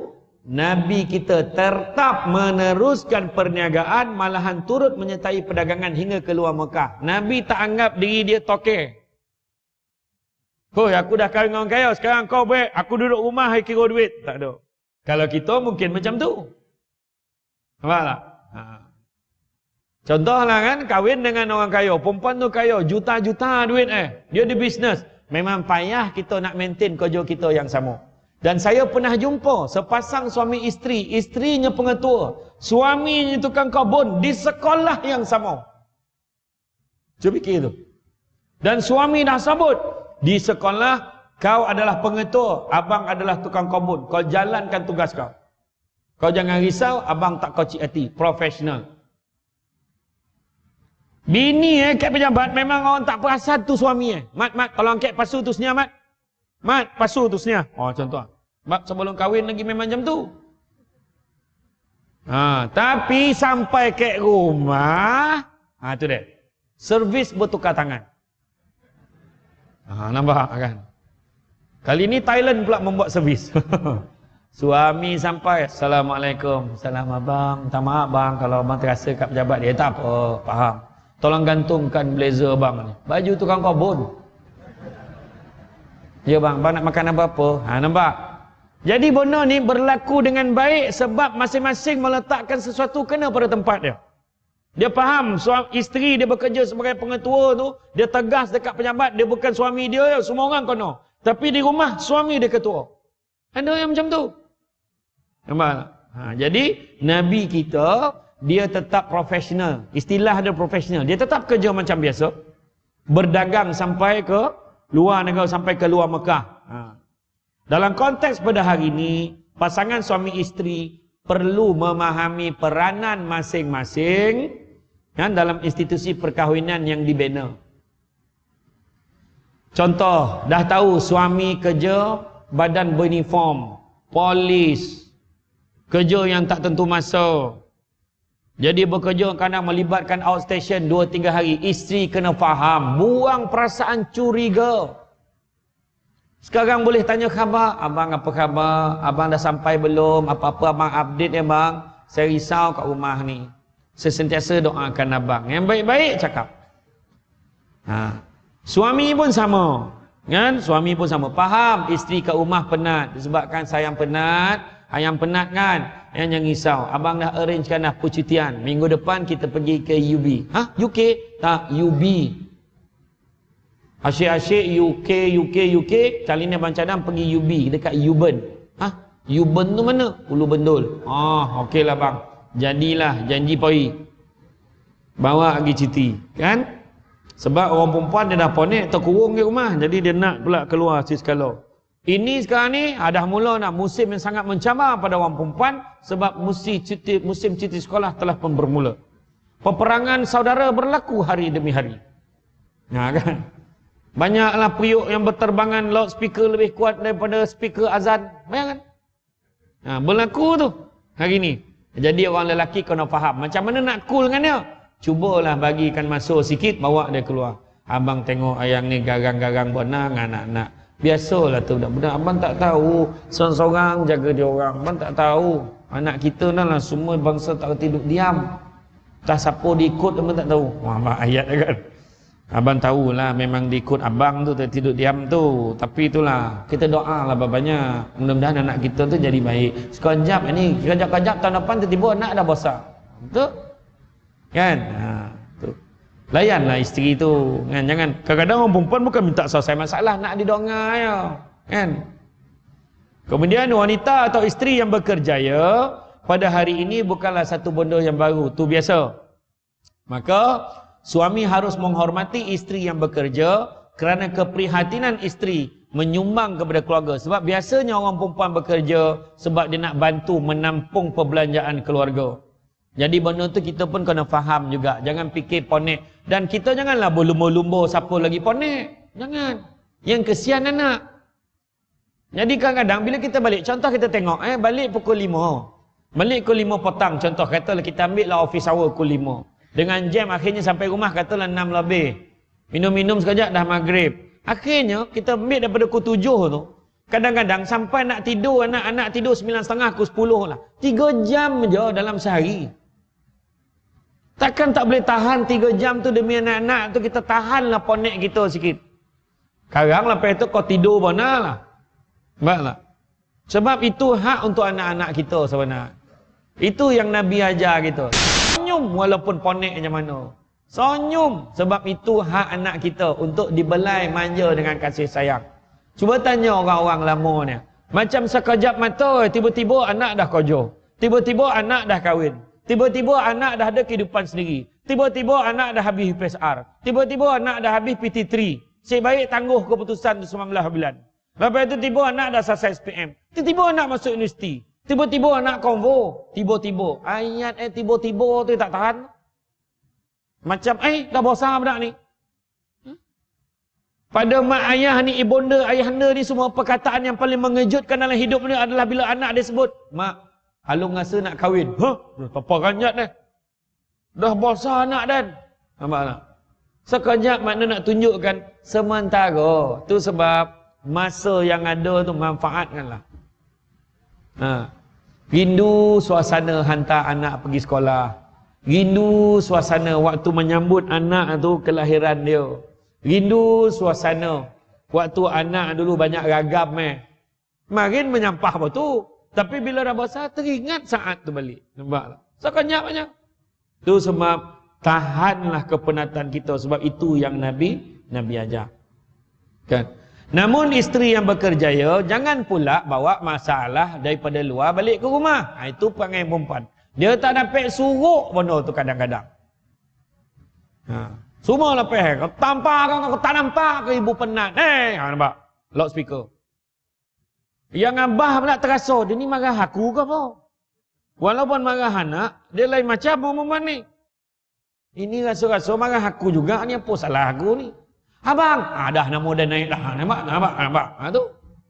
Itu saya cakap, makna kata macam saya sebut tadi, baik suami, isteri, mak ayah, dua-dua ingat, jangan bawa balik masalah dari luar masuk dalam keluarga, kerana ini boleh menyumbangkan masalah yang besar, menyebabkan ketidakstabilan, keharmonian rumah tangga yang kita bina, yang boleh membawa kepada pergaduhan, sikit demi sikit tidak diselesaikan, akhirnya membawa kepada perceraian yang kita tidak mahukan. Maka dalam hal ini perlunya permuafakatan, kesepakatan dan juga persefahaman tolak ansur antara suami isteri, supaya rumah tangga yang dibina tidak lidi landa masalah. Sebelum sampainya Islam di kota Mekah, bagaimana orang perempuan dilayan? Orang perempuan dilayan dengan cukup dahsyat, cukup teruk. Anak perempuan dibunuh, ditanam hidup-hidup sebab anak perempuan. Bayangkan orang perempuan tu boleh naikkan satu bendera putih supaya lelaki-lelaki boleh masuk dengan bebas meniduri perempuan itu sampai dia mengandung. Kadang-kadang sampai 10 lelaki, jadi nak tentukan mana satu bapa dia ambil budak tu, nak tengok mana muka yang seiras, maka itulah abah. Dahsyat tak dahsyat dulu. Tetapi apabila Nabi datang bawa Islam ke kota Mekah, bila Nabi bawa Islam di kota Mekah, sampainya Islam, orang perempuan telah diangkat kedudukannya dan peranan hak wanita mula dijaga. Nah, itu sebab jangan kita main-main. Hari ni kita cakap, kau perempuan, kau apa tahu? Jangan. Sebab orang perempuan juga ada haknya. Dan kita lihat bagaimana Rasulullah SAW memecahkan tembok itu dengan mengangkat hak wanita, dan golongan ini diberikan peranan dalam masyarakat. Dan yang paling merisaukan pada hari ini, masalah yang paling besar bukan hanya masalah isu wanita, lelaki, anak-anak, tetapi masalah yang paling besar adalah sumber kepada masalah, iaitu gadget. Kan? Gadget hari ini dikatakan sebagai punca pada banyak masalah jika tidak digunakan dengan baik. Hari ini suasana berkeluarga dibayangi oleh kesibukan masing-masing melayari dunia media sosial. Bayangkan orang budak tu boleh terajun disebabkan bet undian dalam Instagram. Siapa setuju aku terajun? Ramailah yang setuju terajun, bangang betul budak tu. Tak ada benda lain kau nak bet undian. Nampak tak? Hari ni bayangkan yang sakit mental kat luar ni ramai. Tahun 2000 dulu, setiap 1000 orang, seorang sakit mental. Tahun 2017, setiap 10 orang, seorang sakit mental. Tapi hari ini, 29.6% daripada rakyat Malaysia sakit mental. Maknanya, setiap 3 orang, seorang sakit mental. Budak-budak boleh tension sebab bila dia post sesuatu dalam media sosial, orang tak like, tension. Betul hari ini? Orang perempuan dia boleh ambil gambar bunga, ambil gambar kotak handphone. Thanks for my beloved hubby, kerana menghadiahkan I sempena hari anniversary. Zap, dia post dalam Facebook. Sabana dua-dua tu boli sendiri. Berlaku. Sebab dia nak dirinya dipertontonkan. Semua orang nak seolah-olah rumah tangga ni, bahagia ni orang kena tengok. Sedangkan semua menipu teman-teman tu. Biar orang nampak, alhamdulillah dapat di Makkah. La ilaha illallah. Parah. Tengah tawaf, samsudebat. Allah parah betul. Dia kata orang. Tak jadi kau tengah ibadah ni, kau tunggulah selesai Kang, dah selesai apa yang jumpa? Ustaz, koma betul dengan macam Ustaz. Tak apalah. Orang tawaf. Caca ni. Dia pegang, dia tarik laki tu. Oh, laki Turki pegang kan? Salah laki, ingat laki dia. Yo, macam-macam kan. Kayak gini, kan? Media sosial. Tu sebab media sosial ni bukan suruh humban ke laut dah. Tetapi kawal. Ada etika dan tata cara dia. Bila last sebagai seorang ayah, tuan-tuan dan perempuan sekalian, sebagai ayah, sebagai mak, bagi tahu anak nak buka Facebook, buka. Tapi abah nak satu syarat. Pertama, kau mesti friend dengan abah dengan mak kau. Kedua, jangan post benda-benda yang bukan-bukan. Beritahu. Tulis benda-benda yang baik. Share benda-benda yang bersifat ilmiah. Beritahu. Sebab kita tahan anak kita, benda boleh cari jalan buka lain. Tapi kita kena bagi guidance dan bimbing. Oh, guidance sebab tu. Bimbingan. Cakap orang putih pula dia. Nampak tak? Ya, orang perempuan pun satu. Bukan semua benda boleh post dalam Facebook ni.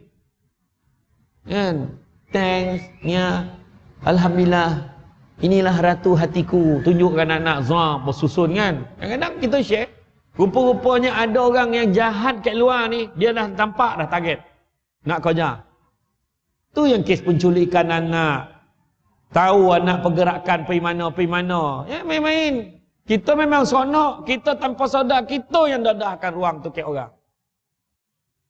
Nak share-share lah. Tapi share benda-benda yang kita rasa ada manfaat. Contoh. Jangan lupa tuan-tuan dan perempuan sekalian, pada yang membaca follower saya, jangan risau. Kan kita dah dapat seorang penceramah besok malam. Syamsul Deman, jom datang ramai-ramai. Contoh. Kita share benda-benda macam tu. Baru betul. Bila share, orang datang, kita dapat pahala tanpa sadar. Macam tu. Nampak tak? Ya? Mak kau, pahala tu. Meragam pula kipas tu. Kau tu tanda suruh berhenti? Taklah. Tak, yang suruh berhenti ni. Kan? Jadi, bukan bunyi dia. Kipas lah. Ya. Tak apalah. Tabung dah lalu tadi, tukar kipas baru. Kan? Jadi tidak sepatutnya teknologi menggantikan peranan kita sebagai suami isteri dan ahli keluarga. Jangan. Tu sebab kita tengok Nabi macam mana. Kita amalkan. Kita ni sekarang ni nak diri kita dan keluarga kita sama-sama masuk syurga. Peranan kita. Jadi apa kita nak buat? Nombor satu, kita kena selalu ajar, budayakan keluarga kita, budaya menyayangi Nabi. Ta'dibu auladukum bisalasati asya. Didiklah anak-anak kamu dengan 3 perkara. Pertama, bihubbi Rasulillah sallallahu alaihi wasallam. Ajar anak-anak kita, keluarga kita sayang Nabi. Kedua, bihubbi ahlihi, mencintai ahli keluarga Nabi. Dan yang ketiga, biqiraatil Quran, dengan membaca ayat-ayat suci Al-Quran. Yang pertama tadi suruh sayang Nabi macam mana? Ada 2 cara. Pertama, sebut nama Nabi banyak-banyak. Sebab Nabi sebut apa? Faman ahabba syai'an aksara bizikri. Barang siapa suka sesuatu akan selalu menyebut-nyebut. Saya tengok penyanyi tu. Oh, Fatimah. Suka ke Fatimah, nampak? Siti Haida. Suka Siti Haida. Suzana, suka kat Suzana. Fiona, Isabella adalah, suka Isabella. Zai, suka kat Zai. Zalika, suka kat Zalika. Amalina, suka budak India, tu budak Melayu tu. Kan? Nama Syamsul Deman tak ada. Tapi bila kita sebut nama Nabi dengan cara berselawat banyak-banyak. Sebab Nabi sebut apa? Inna awlan nasi bi yaumal qiyamah aktsarhum alayya salatan. Orang yang paling baik di sisiku pada hari kiamat kelak adalah orang yang banyak berselawat kepada aku. Tadi imam lah habis semayang ni. Assalamualaikum warahmatullahi wabarakatuh. Assalamualaikum warahmatullahi wabarakatuh. Lepas zikir sikit apa semua? Doa. Walhamdulillah rabbil alamin. Taqabbalallahu minkum. Minna wa minkum taqabbal ya karim. Imam bangun sallallahu ala Muhammad, semua salam kan? Ada harapan. Tapi siapa yang lepas bagi salam bokok capui balik tu bokok capui, tu laju betul lah nak capek. Doreh nak balik, ada harapan dia tak selawat. Tak tahulah sambil dia sarung selipar tu. Sallallahu alaihi, tak tahulah kan. Tapi makna kata selawat. Tetapi sekarang kena ingat, kita, peranan kita, terutama lelaki, kita ketua keluarga, macam mana nak pastikan anak isteri kita semua selawat juga? Kita buatlah ke rumah. Ingat tak orang tua-tua dulu? Kau sebelum keluar rumah tu selawat dulu, biar senang dapat kerja. Mak ayah gitu mari. Sebelum masuk rumah selawat banyak, rumah tu rumah tinggal banyak hantu ikut kan. Selawat juga. Ada orang tu tolonglah imam, tolonglah imam. Ada orang tolong imam, minta tolong imam. Kenapa? Orang rumah sudah 3 hari sakit amsalin tak mau dia beranak. Apa hal lah tak? Perut dah menganing-aning perut, tak menganing. Dah timbul urik perut tu dah. Tak mahu dia beranak. Imam tolonglah tawarkan air ni mama. Imam pun cakap air ni dah tawar. Kau nak tawar apa lagi? Imam selawat lah baca ayat kursi ke apa lah. Kau tahu nak suruh baca apa, baik kau yang baca. Tak yo pula imam pun apa imam buat? Selawat. Imam pun Bismillahirrahmanirrahim. Allahumma shalli ala. Tak tahu kenapa tah bila berselawat kan langsung bisik. Kalau bab berubek ni lah. Allah. Tak pernah dengar Allahumma shalli, tak ada kan? Allahumma shalli ala sayyidina. Allahumma shalli ala sayyidina. Bismillah. Ayat kursi lah. La tahu. Dah habis tu capek tutup takut tak keluar. Kedok ke tutup macam ni. Kau bawa balik bagi bini kau minum, sebelum minum suruh dia selawat lagi. Apa tak laku ke selawat imam tadi? Tak, makna nak buat suruh berulang-ulang selawat ni. Apa maksud selawat? Selain pada imam jawab. Apa maksud selawat? Tu malih tanya koma. Semua dah tak ada darah, tak jalan macam kan. Apa maksud selawat? Nah, orang tua mula makan selawat dah lah. Tanya pula lagi. La ilaha illallah. Iyalah. Jangan risau, penceramah biasa kalau dia tanya sudah dijawab balik, jangan risau. Selawat ni adalah mendoakan kesejahteraan dan keselamatan Nabi. Nabi dalam satu hadis Nabi sebut, sekali kamu berselawat kepada aku, Allah dan malaikat akan berselawat 10 kali kepada kamu. Macam selawat banyak-banyak.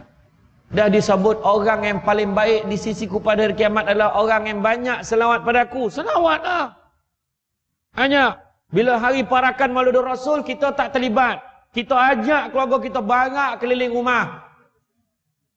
Dah mula dah. Sallallahu ala Muhammad. Tak dalam rumah kita selawat. Sallallahu alaihi wasallam. Sallallahu ala Muhammad. Sallallahu alaihi wasallam. Selawat. Dan ataupun ya Nabi salamun alaik. Ya Rasul salamun alaik. Macam tu lah. Riang aja muka. Tu tim marhaban berzanyi pun macam tu. Jangan sedih. Kadang-kadang tengok Tala'al badru alaina. Tahu tak masyarakat Yathrib, Madinah masa tu sambut Nabi nyanyi lagu tu. Bersyair tu. Tala'al badru alaina. Telah datang bulan purnama kepada kami. Min saniyatil wada. Yang muncul dari lembah Wada.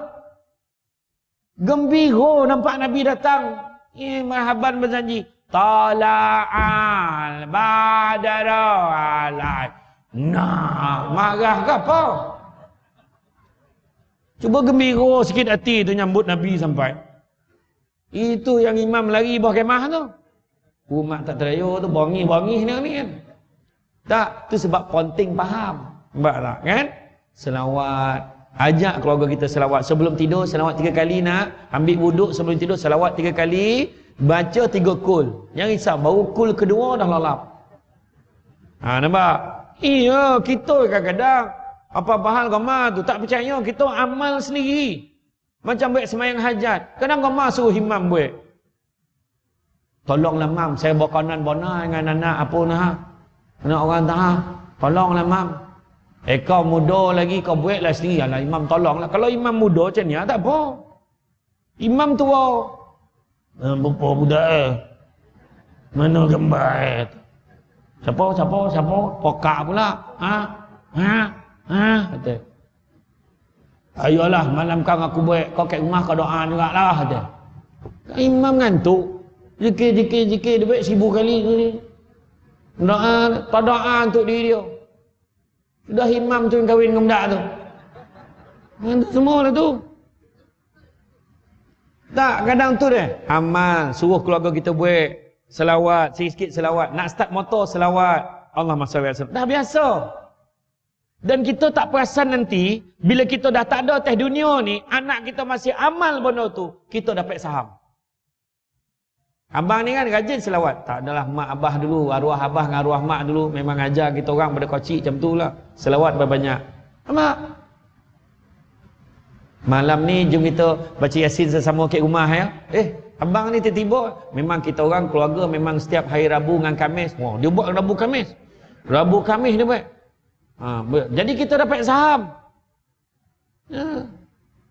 Jadi petang ni kita pergi karaoke. Kenapa lah? Arwah dulu tak pernah tinggal karaoke. Angan balol arwah tu dalam kubur tu. Bondo buruk lah kau ajar dengan keluarga kau. Jangan. Nampak Sabut nama Nabi banyak-banyak. Yang kedua, hidupkan sunnah Nabi. Ajarlah. Dalam keluarga kita hidup sunnah Nabi. Kenapa? Sebab Nabi sebut faman ahya bi sunnati faqad ahabbani faman ahabbani kana ma'i fil jannah. Barang siapa hidupkan satu sunnah aku maka dia sayangkan aku, dan siapa sayangkan aku akan bersama-sama dengan aku di dalam syurga. Berapa banyak sunnah Nabi yang kita hidupkan? Tengok dalam rumah. Yang terbaik kalau kita nak hidupkan sunnah Nabi, buat yang senang-senang tapi walaupun sikit berterusan. Tu penting. Daripada buat sekali langsung tak buat lagi dah. Nampak? Contoh paling senang apa? Makan. Kan senang makan. Macam mana Nabi makan? Nabi makan sebelum lapar, berhenti sebelum kenyang. Tapi kita di Sungai Buloh ini selagi belum kenyang jangan berhenti. Makanlah kamu sampai dah tak boleh sumbek, baru kau dah tersandar, baru kau berhenti. Itu kita. Tak boleh dah. Dah penuh. Itu kita. Sedangkan Nabi aja makan sebelum lapar, berhenti sebelum kenyang. Macam mana Nabi lagi bab makan ni? Nabi mula dengan bismillah, berakhir dengan alhamdulillah. Macam mana lagi bab makan? Nabi tak pernah mencerca makanan. Macam mana Nabi satu hari Nabi lapar? Nabi tanya, aku lapar betul. Nabi keluar cari makanan, terserempak dengan Sayyidina Abu Bakar. Kau kenapa Abu Bakar? Aku lapar Rasulullah. Sama dengan aku. Mari kita cari makanan. Terserempak dengan Sayyidina Umar. Kenapa kau wahai Umar? Aku lapar Rasulullah. Samalah kami pun lapar. Maka berjalanlah ketiga-tiga pemimpin hebat ini jalan-jalan cari makan. Sampailah di rumah Abu Ayyub Al-Ansari. Rumah Abu Ayyub ni kalau kita perasan dalam peristiwa hijrah, Nabi rumah tu yang Nabi bermalam ketika Nabi sampaikan, semua berebut nak Nabi tidur rumah dia. Nabi pilih bermalam di rumah Abu Ayyub Al-Ansari. Kalau nak tahu rumah Abu Ayyub Al-Ansari ni tapak rumah dekat mana, kalau siapa dah pergi Madinah, dekat pintu Babu Salam tu, dekat luar sikit tu ada macam satu petak segi ompek yang dibina tu, ada seorang Arab duduk situ jaga. Itu tapak rumah Abu Ayyub Al-Ansari.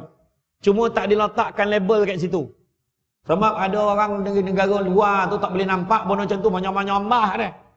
Tak apa kerja kan? Iya kat dalam raudah tu saya tengok. Tanyalah orang perempuan yang masuk dalam raudah tu, macam mana? Gila betul. Orang lelaki berabut je tapi tak ada siapa tu warna. Menyala-menyala, sujud menghadap makam. Ni bukan saya sama beratur dengan dia, ada orang cerita. Ni mula mandang saya lain. Dia masuk ke dapat perempuan tu, ni ada orang cerita. Kan? Jadi sampai ke rumah Abu Ayyub Al-Ansari, Assalamualaikum warahmatullahi wabarakatuh. Waalaikumsalam warahmatullahi. Apakah gerangannya ketiga-tiga pemimpin ini datang ke rumah aku? Nabi tanya, ada tak makanan di rumah kamu? Kami lapar wahai Abu Ayyub. Ya Rasulullah, yang ada cuma buah tamar dan air masak. Tengok cara Nabi macam mana. Nabi jawab apa? Nabi kata alhamdulillah. Nabi tak cakap apa barang buah tamar.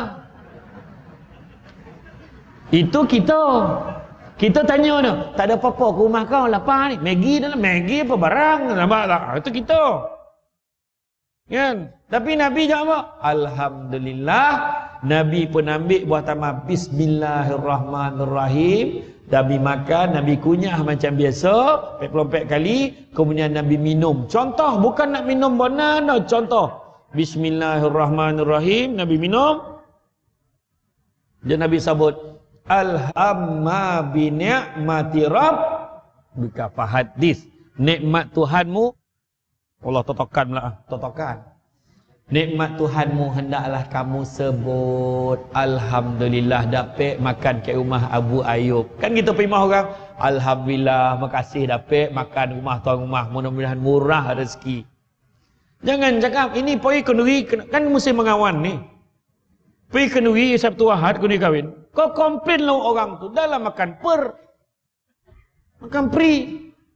Membondo lah tak sadap.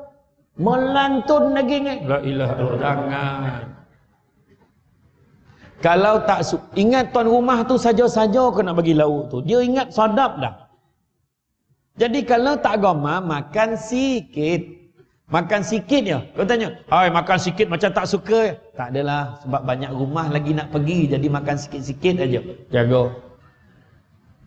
Jangan caci makanan. Tak apa bodoh lauk Ni berselisih lah dengan orang sampai kau jangan ambil daging tu. Melantun. Dia lah ajar orang tu. Orang ajar betul.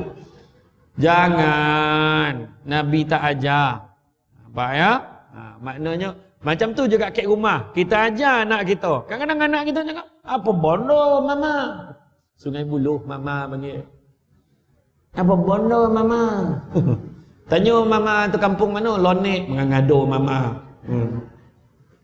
Ibu. Apa benda lauk ayam macam ni ha? Syukurlah nak. Kan? Ajar anak kita. Ingat tak? Ingat Nabi kata, "Yulah tak boleh cecah makanan. Alhamdulillah, alhamdulillah." Ajar anak tu. Biar sampai ke tua. Kalau tidak sampai ke rumah orang tengok mulut anak kita. Pembono bah lauk tak sadap. Apa? Malu tak kita? Malu sebab mulut abah pun macam tu. Faham tak? Iya. Pergi rumah orang, masuk rumah orang. Adab masuk rumah orang. Pertama, jangan berlama-lamaan. Kedua, jangan kau komplain petikai desain rumah tu. Kadang-kadang tu selamba dia pergi rumah orang. Agak sibuk bona kau kat rumah ni. Kenapa nak? Berbakul baju tak lipik. La ilaha illallah. Itu pun kau pandang. Malulah tuan rumah tu. Kan? Dia banyak lagi tu. Contoh macam kita pergi rumah orang, bagi salam, jangan tepat dekat pintu depan tu. Jangan tepat. Tu Nabi ajar tu. Nak bagi salam, kau nak lari sikit daripada depan tu. Assalamualaikum warahmatullahi wabarakatuh. Supaya bila tuan rumah buka, dia sampai tunggu sekejap, dia sampai tutup. Tak adalah kita nampak baju dalam, ada suara dalam, ada semua ada bersepah depan tu. Contoh kan, kita tak tahu. Sebab benda tu maruah tuan rumah. Dan kalau dah bagi salam 3 kali, dia tak dengar. Ataupun dia tak buka pintu. Itu hak tuan rumah. Dia tak nak bagi kita masuk. Kita tak layak kocik hati. Sebab kita tetamu. Faham tu? Assalamualaikum. 3 kali bagi. Rupa rumah yang daripada pintu pagar tu 1 kilometer lagi sampai dalam. Itu memang tak dengar. Tokan nak butang tu. Kan? Kita dah tokan-tokan dia tak keluar. Mana adalah hal itu. Walaupun. Dengar ya. Walaupun, sebenarnya ni tajuk lain ni, mana aku dah panggil sekali lagi, dah 2 dah ceramah. Walaupun kita bagi salam, Assalamualaikum, kita nampak dia kat pintu tu nak cusak gambar. Assalamualaikum. Assalamualaikum. Wah, kau sombong Assalamualaikum. 3 kali, kau siap kau? Kau siap kau? Jangan. Lepas 2-3 minggu, jumpa balik. Kau sampai hati kau kan? Tak, macam ni abang. Minta maaf, hari tu memang saya tak nak bagi abang masuk. Kau faham? Saya boleh lepas bergumpal dengan bini saya. Kan kau abang masuk dengan abang bergumpal kali kan tu. Saya tak nak tu. Nampak rupa dia boleh lepas bergaduh dengan bini dia. Dia tak nak terlibat dengan orang lain. Kita kena faham tuan rumah tu semua ada masalah masing-masing. Nampak? Kadang gayo kan. Gayo yang paling kita feel kali. Assalamualaikum. Nak datang gayo boleh tak? Dah pukul seboleh lah. Kata gayo. Kebangang betul orang tu. Agak-agak lah orang dah ngantuk. Dia tu melayan tetamu daripada pagi sampai malam.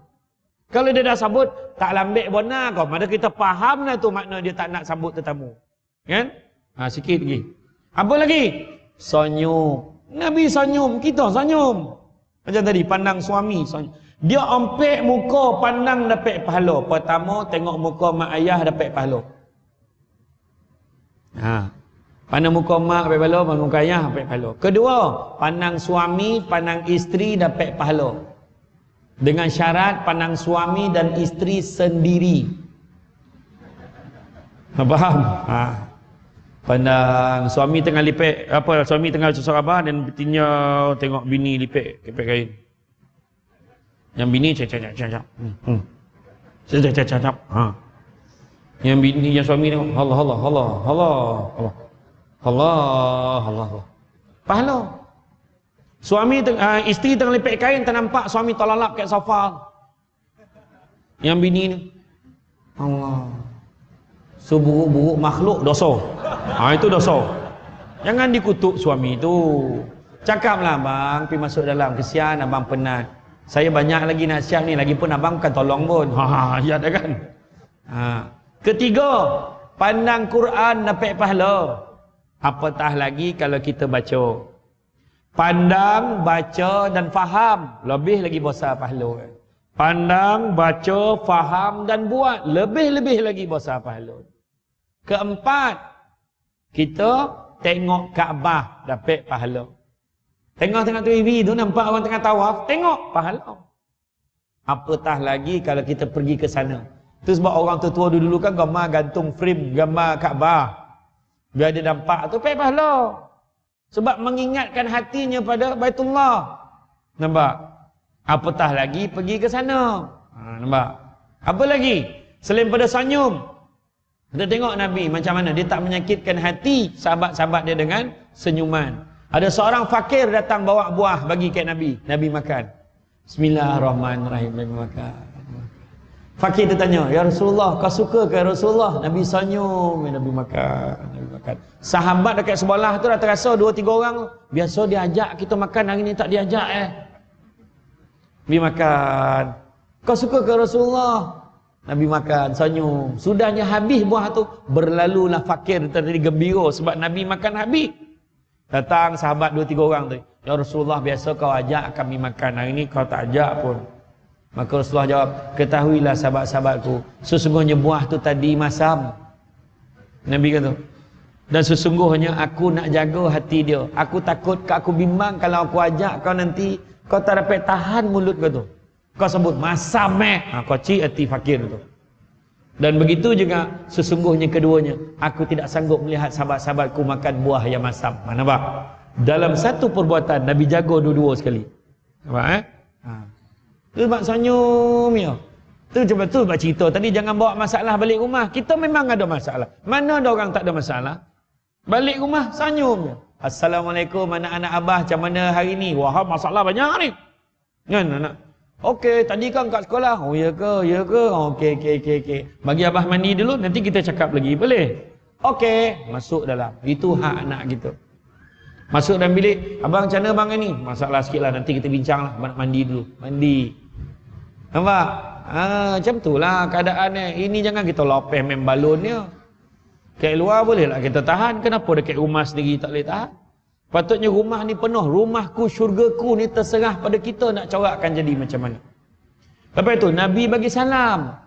Kita pun bagi salam. Assalamualaikum. Kadang kita Eden lagi tua pada kau pula, Eden nak bagi salam.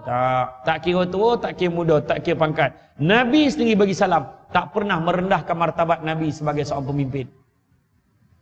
Orang yang bagi salam sunat. Orang menjawab salam wajib. Tapi 3 keadaan tak wajib jawab salam. Pertama, bagi salam main-main. Assalamualaikum, tak jawab dosa, tu tak wajib jawab. Kedua, bagi salam di RNR, kawasan bilik air. Assalamualaikum. Orang dalam tu menyangkung, salam, siapa pula lah dia bagi salam. Gila kau jawab tu. Ketiga, salam yang imam sabut di penghujung solat. Assalamualaikum warahmatullahi wabarakatuh. Salam, tak peranjat imam ni kau buat. Ya. Kemudian apa lagi? Sedekah. Ni satu lagi dalam keluarga kita. Kita nak lapang rezeki keluarga. Kadang-kadang kita nak berkayukan keluarga kita. Nak bagi keluarga kita senang lenang sikit lah. Kan? Tak adalah nak kaya bona. Tapi nak bagi senanglah keluarga kita. Tapi modal tak nak keluar. Kedakut. Hui, kau tengok masjid Sendayan tu Ini siapa cerita tu? Orang tu sedekah 100 juta baik masjid. Dia punya cerita. Tapi pengajaran Nabi tak. Orang tu boleh keluar 100 juta. Banner masjid. Tapaknya saja 6.5 juta. Kemudian dia banner pula ada satu petak khusus. Kalau aku mati nanti tanam kat situ. Ada tak kita fikir macam tu? Patut kita lah pula. Imam, saya nak sedekah kat masjidnya. Siapkan satu petak. Besok saya meninggal. Situ tanam. Berapa kau nak bagi ni? RM5. Bagi tak adalah banyak lah. Dia punya cerita kan. Tak. Walaupun sikit bagi. Apa kelebihan sedekah? Apa kelebihan kita menginfakkan sebahagian daripada harta yang kita cintai? Itulah yang disebut ompek perkara. Pertama, mengkayakan hati walaupun miskin rasa kaya. Kedua, membersihkan harta walaupun sikit rasa cukup. Ketiga, memanjangkan usia. Tu sebab orang dulu-dulu rajin sedekah boreh, topung, gula, garam bagi jiran. Panjang umur. Mak nenek kita panjang umur. Dan yang keempat, melancarkan rezeki. Ada je rezeki masuk. Anak pandai, anak masuk sekolah tahfiz, isterinya senyum tu cantik, suami pandai bergurau, semua rezeki tu. Rezeki. Tiba-tiba tengok anak konvo, menitis air mata tengok anak konvo. Wah, konvo tadika tu. Belum konvo universiti ni dah. Nampak tak? Dia punya gembira tu. Nampak tak? Tengok isteri, rezeki, pandai masak, rezeki. Apa lauk lah bagi dia masak. Memang sedap. Nampak tak? Iya. Tu sebab rezeki ni macam-macam tuan-tuan dan puan sekalian. Dan ikutkan banyak lagi nak cerita ni. Tu belum cerita lagi macam mana Nabi perjalanan Isra' dan Mi'raj tu saya kena bawa juga macam mana tunjuk terbaik Nabi ni. Kan? Tu Isra' Mi'raj satu tajuk lah. Itu pun kena panggil lain tu. Dah 3 ceramah kena panggil lah. Kan? Yang banyak lagi nak cerita. Tapi maklumlah, ada yang dah rasa gelisah, sekejap tengok jam. Jadi dia faham, muka-muka suruh berhenti tu memang saya faham. Saya faham, dah beralih-alih kaki tu kan, yolah tu. Ya, ini memang, tapi cuba tengok. Kejap yang masuk berlalu, tak sangka tiba-tiba dah 9.30. Betul tak? Orang pergi majlis ilmu ni, dia je tahu nikmat pergi majlis ilmu ni, dia tak sama. Iya. Macam orang kahwin muda lah. Orang yang kahwin muda tu je tahu nikmat. Kita boleh cerita tapi kita tak tahu rasa. Orang yang buat tu je berasa. Dia bini dah lama meninggal. Tapi kahwin muda, dia tahu nikmat ni. Macam dengan ceramah ni. Mana sama orang duduk tengah dengan orang bersandar? Mana sama? Nak contoh, janganlah beralih ni contoh ni. Kan? Dia nikmat dia lain, dia dapat tiang kan. Tiang ni dan punya contoh. Makna nak bagi gambaran, kita datang majlis ilmu, tak ada siapa pun datang majlis ilmu menyosal dan pergi majlis ilmu tu, tak ada. InsyaAllah. Inilah apa orang kata, contoh yang kita nak buat. Saya tengok ada keluarga nampak bawa anak sampai terlalak-terlalak, budayakan anak keluarga kita datang majlis ilmu. InsyaAllah. Ini taman-taman syurga. InsyaAllah. Ya, rasa cukup setakat tu, maka kesimpulannya dapatlah kita buat kesimpulan yang Nabi kita ni adalah uswatun hasanah, contoh ikutan terbaik, maka ikutlah. Tak ada contoh-contoh lain lagi dah. Kalau tuan-tuan buka lah buku motivasi, 10 ciri suami-suami yang baik, 10 ciri ibu bapa yang baik, semua Nabi dah ajar. Percayalah. Ambil lah teori mana sekalipun, semua teori Nabi kita tetap yang terbaik. Jadi itu saja daripada saya, cuma sedikit makluman. Saya nampak tadi ada orang menego kat luar tadi. Tuan-tuan pergilah tengok. Jangan tanya khabar ya, tanya harga dan bayar.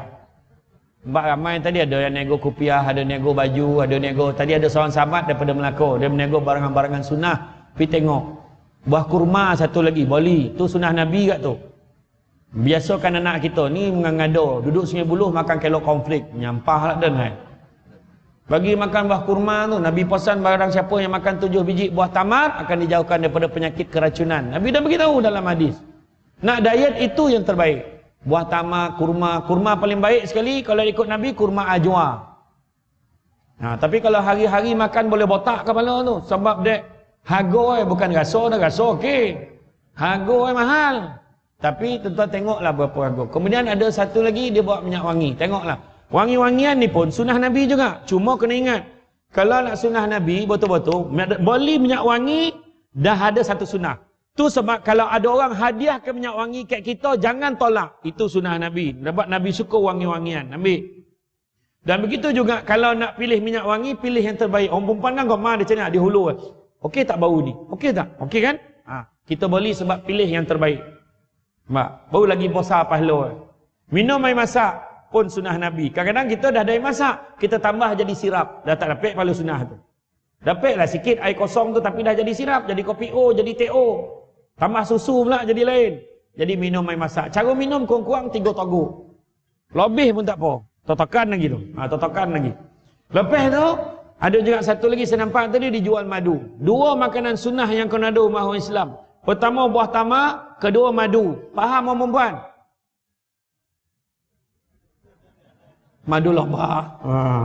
Dia ada madu kululut, ada madu tualang. Begitu juga ada kepek saya nampak. Sadap kepek tu kalau makan sambil tengok cerita drama cemburu seorang wanita. Sadap. Boleh. Sebab dia kepek kampung dia khabar tadi, kepek kampung. Begitu juga ada susu kambing. Susu kambing ni pun terbaik untuk orang gastrik. Saya dengan Ustaz Aslin Bollywood, dua-dua ada gastrik. Siapa ambil susu kambing tu memang elok. Saya itu dapat lah. Saya makan lah, saya minum memang sadap. Tapi bukan saya punya tu lah. Ni saya umumkannya. Susu kambing tu pada Sungai Petani Kedah memang sadap. Dia dalam tu dah ada badam, buah kurma dah ada dalam tu. Cuma nak sadap lagi, campur buah kurma yang kita ada kat rumah, blender jadi pekat, masuk dalam peti air. Sebiji macam coconut shake.